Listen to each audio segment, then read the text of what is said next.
Hey ghouls and gals, welcome back to my channel. My name is Taylor and today's video is going to be my May Buzzword Reading Challenge. This is a reading challenge created by Kayla over at Books and Lala, and I've been participating in this challenge throughout this year, managed to do January, February, March, and April without too many hitches. So we are diving into May. The difference of this vlog and my vlogs throughout this year, I was doing 2 months at a time. For this vlog, I am just going to be doing the 2 May prompts. So let's just go over those before we dive into the vlog. There is always a cover challenge and a title challenge. For May, the title challenge is read a book with two in the title, and then the cover challenge is read a book with eyes on the cover. For the title challenge, I am going to be reading Listen to Your Sister by Neena. This is supposed to be for fans of Jordan Peele movies and Stranger Things. We've got that too in there. It's a command, listen to your sister. So that's the first book I'm going to be reading for this vlog. For the book with eyes on the cover, I will be reading Little Eyes by Samanta Schweblin. This is one that has an abundance of eyes, and I believe that they're also central to the plot. I think it's about some sort of surveillance technology. I don't know. I'm going into both of these with just bare bones synopses of how they're going to be, what they're going to be about. So super excited to dive into the first book. We're going to be starting with Listen to Your Sister. So I'm going to go get reading. I'll check back in later with an update.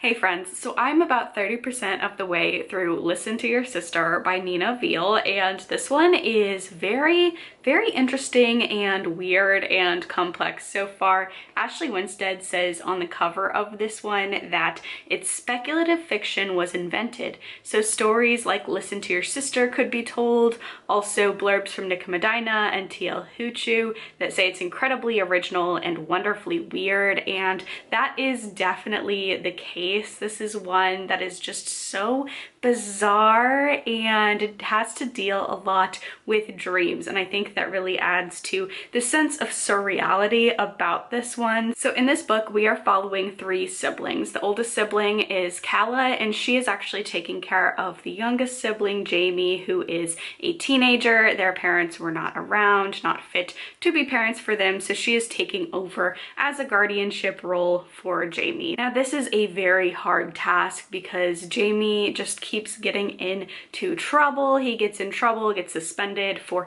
dealing drugs at school, and he just is hanging out with the wrong crowds, and it's just a problem kid. And Calla is trying very desperately to be there for him emotionally, physically, take care of all of his needs as a guardian, but help him because their past was super traumatic. So he is acting out in a way that I feel like all teenagers at some point do act out on some level, but the level of acting out that Jamie is doing is because of the horrible things that have happened to him. We also have middle sibling Dre, who has volunteered to help Jamie alongside Calla. However, he is not as involved as Calla is. Jamie lives with Calla. Calla is his primary guardian. Dre lives on his own, and he'll check in and help them as needed, but he doesn't take on that sense of responsibility that Calla has. So this is a very interesting sibling dynamic. There's a lot of love. They have a strong sibling bond, and they're there for each other at the end of the day. There's also a lot of resentment and jealousy about the way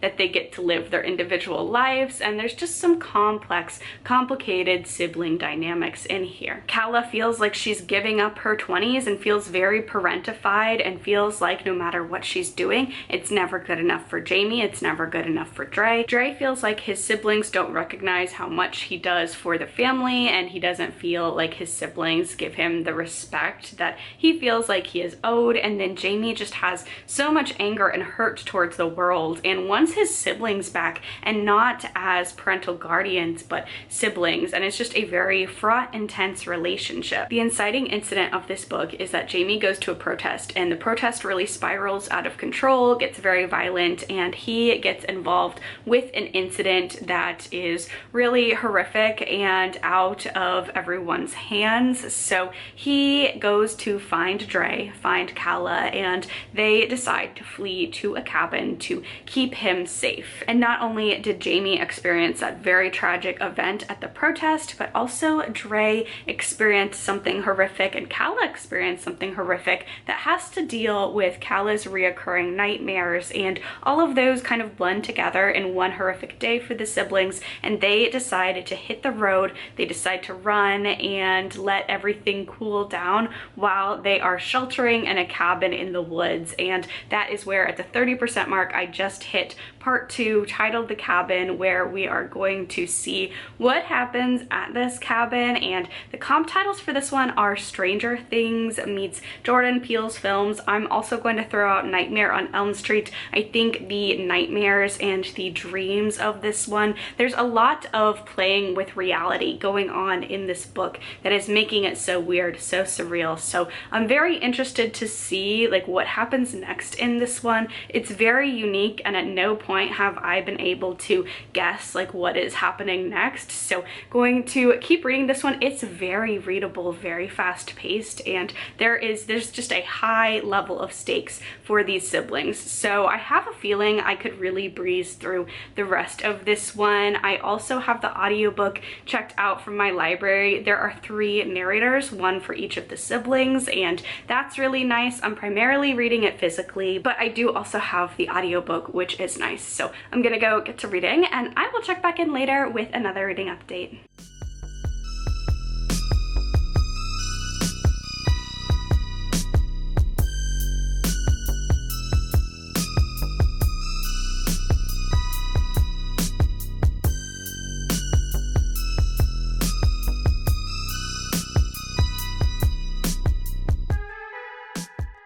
So I finished Listen to Your Sister, and this one's going to be an interesting book to talk about just because I did not have a single page that I enjoyed in this one. It's a very incredibly difficult and tough book. From page 1, these 3 siblings are put in a pressure cooker of a situation. So the stakes are always high, the situations are really dark, and it's just a dark and tense situation that doesn't allow any space for levity or comedy or anything that maybe a lot of other horror books could insert throughout to kind of give the audience a chance to breathe. But just like our 3 main characters, the audience never gets that. So this makes this an engaging book that I didn't like reading, if that makes any sense. When I would put it down, I wasn't itching to pick it back up because I needed a breath. I needed to digest what had happened to these siblings, and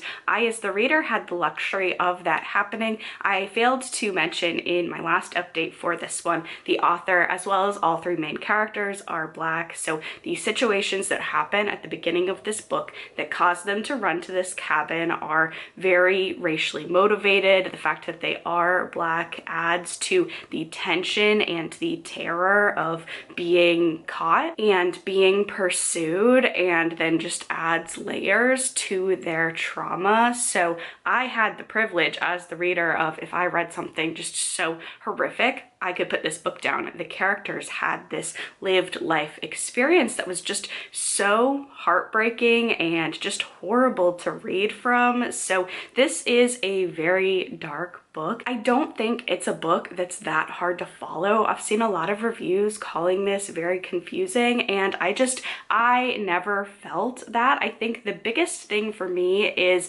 that I feel like maybe the cover and the blurb suggests that this is a cabin in the woods woods, a haunted cabin, strange things happening at a cabin story. And I think for that, just put that out of your head. The cabin is where an inciting incident happens, where they're essentially, these three siblings are three frogs in a boiling pot of hot water, and the water overflows at this cabin and things go from there. So I feel like honestly Stranger Things is a great comp title. A specific Jordan Peele film that I feel like gives a lot away, so one of those. I could see him actually, this would make a great movie, and I kind of wish that someone would adapt this. So I definitely get those movie comparisons and a specific movie comparison. And then also Nightmare on Elm Street is a great comp title for this one. We are focused primarily on Kala and her nightmares. She has this recurring nightmare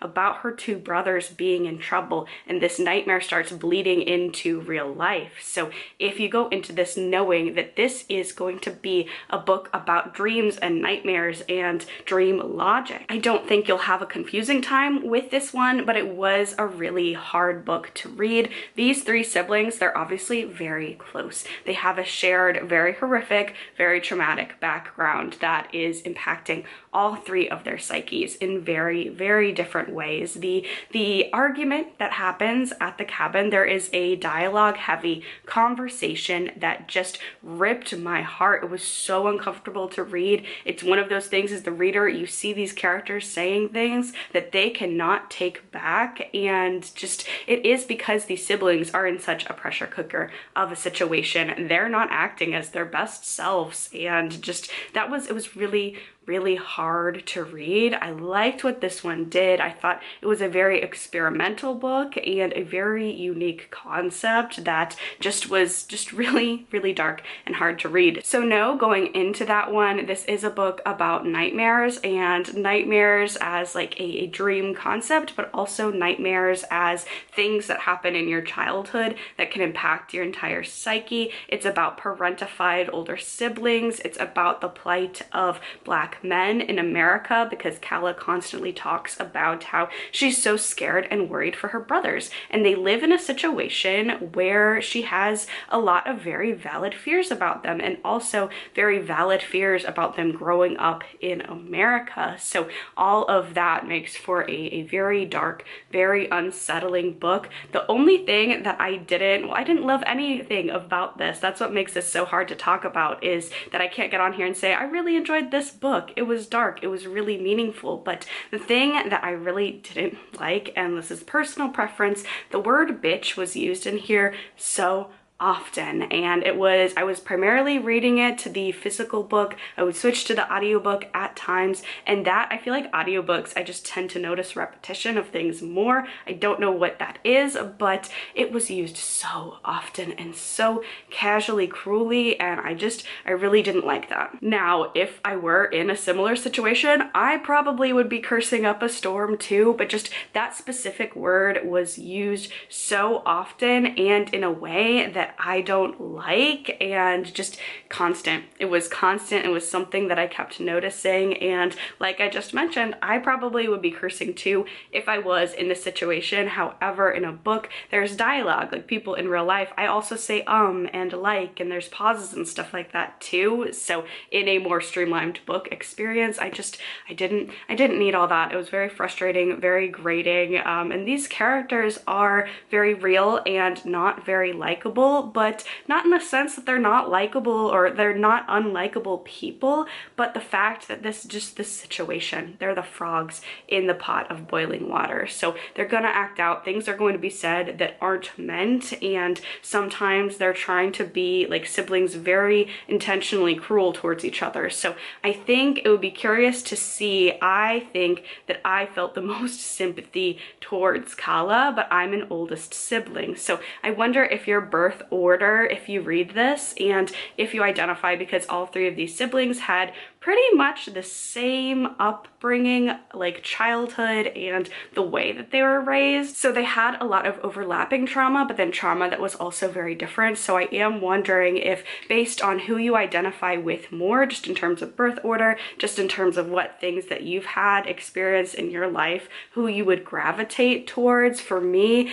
just Kala was the most sympathetic, but she also did things that I did not agree with, said things that I did not agree with. But I think that's part of the beauty of this book, that it was really difficult, really visceral. And yeah, I would really love to see this as a movie. Some of the imagery in here I just think would be really, really cool. So definitely a good start to this vlog. This was the book for 2 or 2 on the cover. We are now moving on to Little Eyes, which of course has eyes on the cover.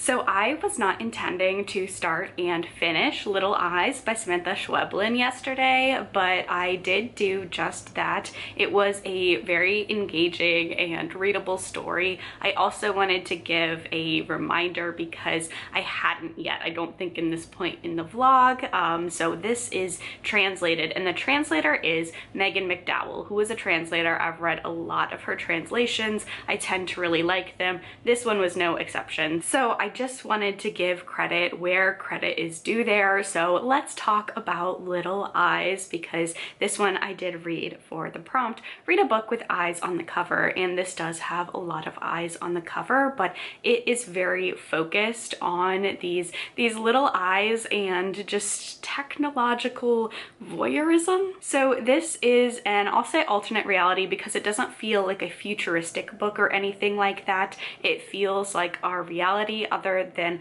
one very specific difference. And that specific difference is that there is this technological toy introduced to society called a Kentucky. And the Kentucky is, it kind of feels a lot like a Furby. It's an electronic toy, but it's shaped like a plush animal, and it's interactive. So a person can buy this Kentucky, and it's a pet, it's a companion, like a Furby or something like that. However, on the other end, someone is controlling this Kentucky. So you can decide to purchase either the little animal, which are shaped like everything. They can be rabbits, dragons, panda bears, crows, like any single animal you can think of. These Kentuckys can be these animals, and then you can choose to either purchase one and have it in your home, or you can choose to purchase a code to control the Kentucky. And this is a randomized system. It's not like you can buy a Kentucky and choose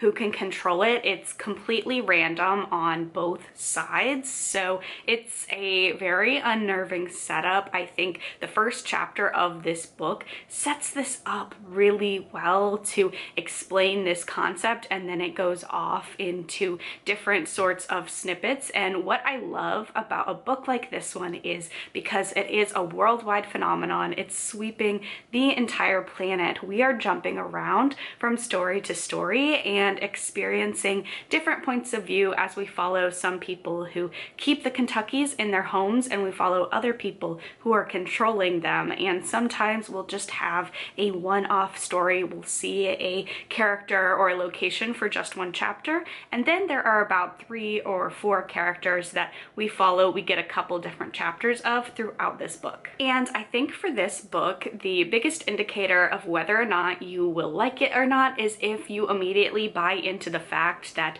people would purchase this technology. If you don't feel like that is realistic at all, you're probably not going to enjoy this book. But the first chapter is a bunch of young girls, and they have a Kentucky, and they're interacting with it, and they learn how to communicate with the person inside the Kentucky. The Kentuckys, like the person controlling them, can move them around around, blink their eyes, make little meows or barks or something like that, they can't speak. They don't have a speaker function. So the contact is limited, but these girls figure out a way to break that communication barrier, and it's so sickening what happens. And at the end of that chapter, you're like, who would possibly agree to purchase this thing? Either side, either way, who would agree to have a surveillance camera of someone being able to see inside your house, and who would purchase it wanting to look inside someone's house? And honestly, yeah, I read the first chapter and I feel like a lot of other people, I'd be like, well, I would never buy that. I would never buy either iteration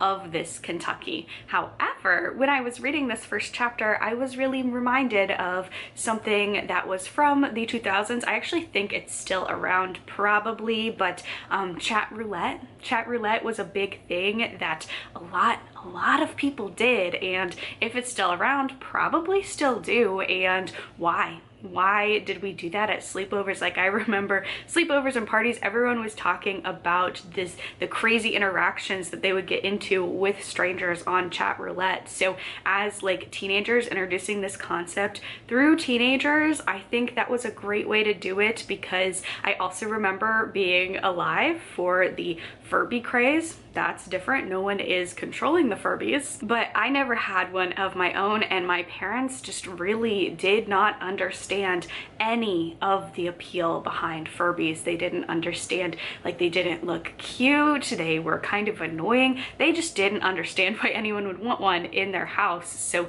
I've seen in my personal life, and I think a lot of other people have as well, iterations of things that especially children and teens who really don't know any better, getting into different fads and hobbies and picking these things up without, especially in the cases of the Kentuckys in the book, and then also things like chat roulette in real life, and also things like Roblox now as well, things that start off with good intentions and a desire for human connection that just can have the potential to be so abused. So we dive further into this and we see what makes people really crave this, and a large part of it is a craving for human connection. And it is so hard at first blush for me. Like, I felt like I could understand more why people would want a companion in their house. There is a loneliness epidemic that is just really pervasive. I feel like we've become so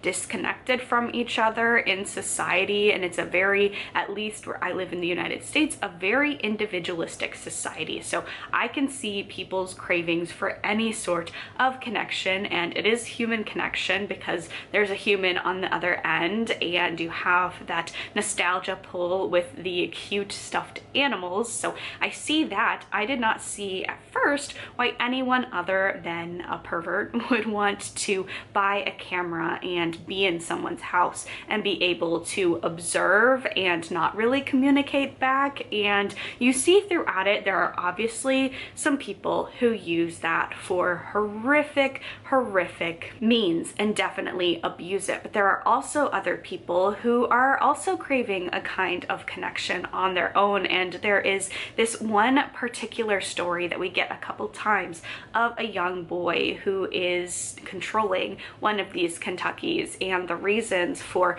why he wants to control one are really interesting. And the first, like, you see, because you get, I think, 3 or 4 different times we are visiting this boy, and every single time the narration, it feels more like when he is describing himself controlling his Kentucky, which is a white dragon. Like, the first couple of times he talks about it, he's controlling the dragon, moving it this way and that way, and by the end of his little arc, he is talking about the dragon as it is himself. So there was a lot of interesting commentary there, and just the ways in which people are so desperate for communication communication I really think bled through in this one, and just whether that is like a good thing or a bad thing, or even people who seem like good people given the chance, like given any sort of power, how they use it, how they abuse it. I just think this was really excellently done. I really love a story like this one where we have a big concept like this and we follow a lot of different people, because if you think of this concept, your mind starts going to a whole lot of different scenarios. So I liked that we followed a lot of different characters, and this honestly doesn't seem like something that is that far-fetched. I've already given several examples of different sort of things, but also just I think we are so comfortable in a surveillance state that this is something that doesn't seem like not feasible. People are already seeking out connection on the internet. People, you know, talk about every single aspect of their day on TikTok. I always see like PSAs talking to parents about telling their children online safety and keeping them safe, and things like not sharing personal information on TikTok or Roblox or places like that. It's just, we crave connection. And I think that even if things are normalized in society, like things can become normalized so quickly that it's not, if we take a step back and consider some things, we kind of see how bizarre they are. We could also use ChatGPT as an example of this, or open model AI as an example of this. People are so comfortable telling everything to AI. I've seen people that say that they use it instead of therapists, that they use it to practice conversational skills, that, you know, they upload pictures of themselves to get an AI art rendition of themselves. We are, as a society, quickly within the past couple of years becoming so comfortable and confident of AI ruling all of our interactions. That's crazy. I will always take an opportunity to sound anti-AI alarm bells, because I am just not a fan for so many reasons, but I think the ways in which we're using it to replace human interaction is going to have devastating consequences. I think we need to think about who owns these models, these softwares, and we're just giving our pictures and our likenesses to them, and it is not regulated. That is talked about in Little Eyes, that multiple characters are like, we have to get in, and I'm not trying to spoil, but like they're like, we should do this thing before this becomes regulated and we can't do it anymore. And I think a lot of AI is seeing the same thing. It has no regulation. It needs to have regulation. I'm so concerned about the ramifications of being able to deep fake anyone in the world doing anything that you want them to do. That is scary and terrifying and has horrible consequences. So we need some legislation towards that. But just also, if you look at it, what are we gaining from AI? Like, what are we gaining from these Kentuckys in Little Eyes? Because AI is horrific for the environment. It steals from artists if you are using it to rip off art and create an art piece, or even people are using it to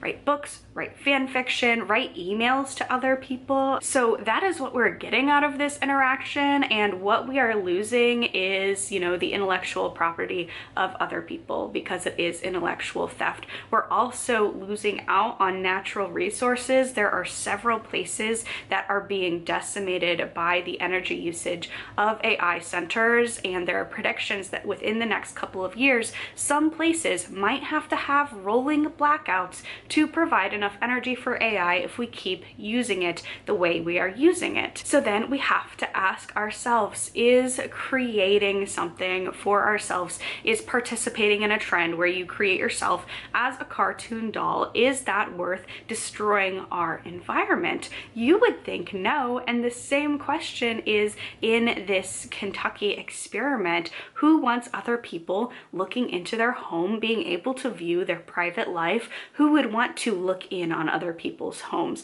Like, what is the benefit in that? It doesn't seem like the benefits justify the exploitation, but that clearly is not what people decide in this book. And I just think that this book does a really excellent job of exploring that. There were chapters that were just so, you felt so sympathetic and heartbroken for the characters, and there were other chapters that made you feel sick to your stomach. panic. So I really enjoyed this. This was very effective for me. Like I said at the beginning of this update, I tore through this one. I could not stop reading it. This has been compared to like a Black Mirror concept. So if you like exploring like, I guess like a sci-fi light, like a futuristic world where the only thing futuristic is the introduction of this new technology, other than that, it is our real world, I think you could really like this one. I loved it. This also, I want to mention the other thing that I've read by this author is the very appropriately named Fever Dream, and this one is a lot more straightforward in its prose.